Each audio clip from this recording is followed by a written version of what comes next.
Warning, folks. Tell your family to prepare. The Fed is literally canceling Christmas for millions of American families. Sadly, there will be no gifts under the tree this year. Well, folks, these are trying times, okay? And they're not making it any easier either, folks. Jerome Powell, Federal Reserve, just made a CPI report, inflation announcement yesterday, and it is going to negatively affect so many American families who are already struggling and feeling the pain and the pressure of inflation, of the current state of the economy. Folks, we're in a recession, okay? It's only going to get worse, a long, deep recession with plans of this potentially, according to experts, lasting for several years.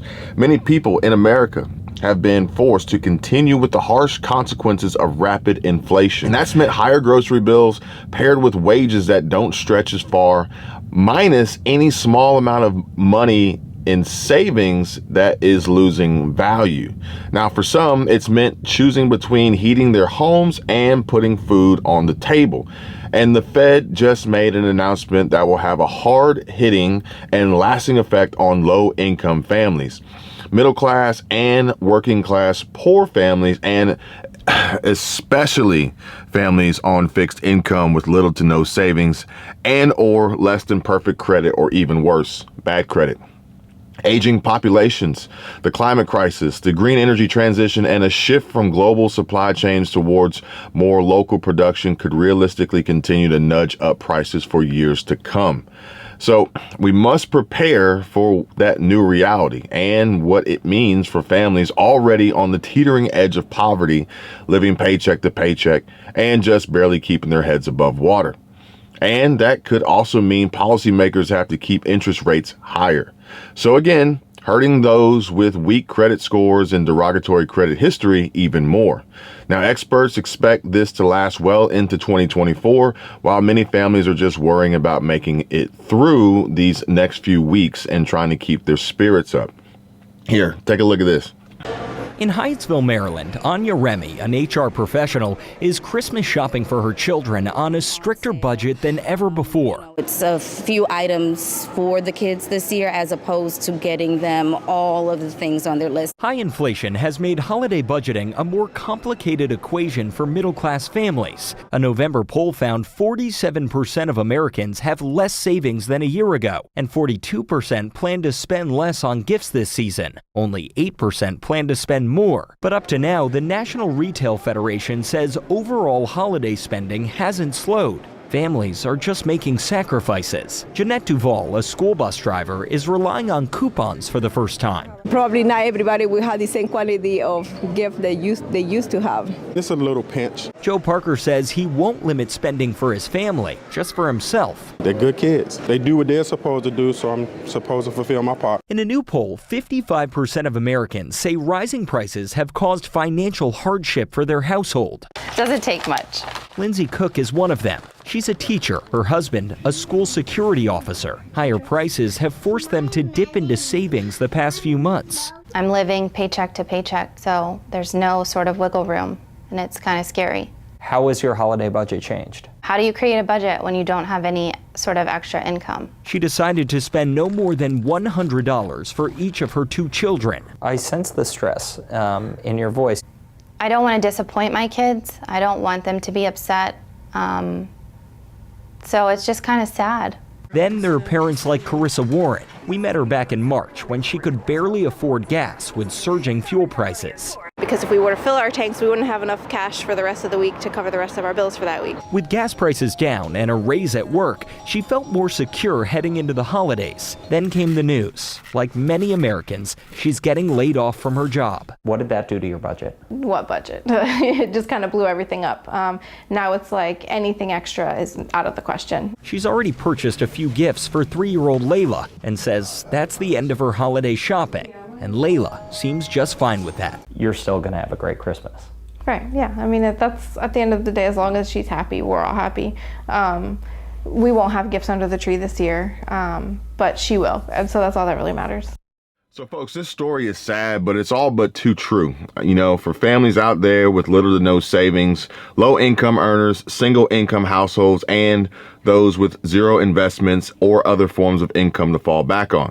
Which is why I can't stress enough for folks to start waking up and to start taking control of their income, taking control of their finances, their budgets, and building up their net worth to insulate them from inflation, the Fed, the economy as a whole, and avoid the impending catastrophic wipeout that is coming for millions of people in this country and around the world in some cases. Now, here's what CNN Business had to say in a recent publication. Aging, climate, and deglobalization. Battling inflation in the near term is one thing, but there are also broader trends reshaping politics, society, and the economy that could prop up prices, including demographic changes, the effort to replace fossil fuels with clean energy, and deglobalization. Inflation could hit 2%, but is it going to stay there is the main question being asked by founder of Talking Head Macroeconomics. All these risks become structural stories that I think pave the path for inflation to remain higher than it used to be. And in North America and Europe, almost 1 out of every 5 people is currently aged 65 and older, according to the United Nations, and that proportion could rise to 1 out of every 4 people by 2050. That means spending will need to rise on services like healthcare and pension payouts. And at the same time, the labor force is expected to shrink in many advanced economies. Now, a dynamic already showing up in the aftermath of the pandemic. Early retirements and long-term illness have reduced workforce participation in countries like the United States and the United Kingdom, the UK, and collectively this will generate more debt and push prices even higher. So the Federal Reserve expects an economic downturn next year, but they're just saying don't call it a recession. And when asked during a press conference following this announcement whether these forecasts, flat growth, rising unemployment, imply a recession hitting the economy next year, Powell had to say, he said this, he said, I don't think it would qualify as a recession because you've got positive growth. Now, folks, do me a favor, comment down below if you've experienced any positive growth here recently. Jay Powell continued to say there will be some softening in labor market conditions, and I wish there were a completely painless way to restore price stability, but there isn't, and this is the best way we can do it. And so basically, the Fed committed to a high employment recession, folks. So heads up. Beware, prepare.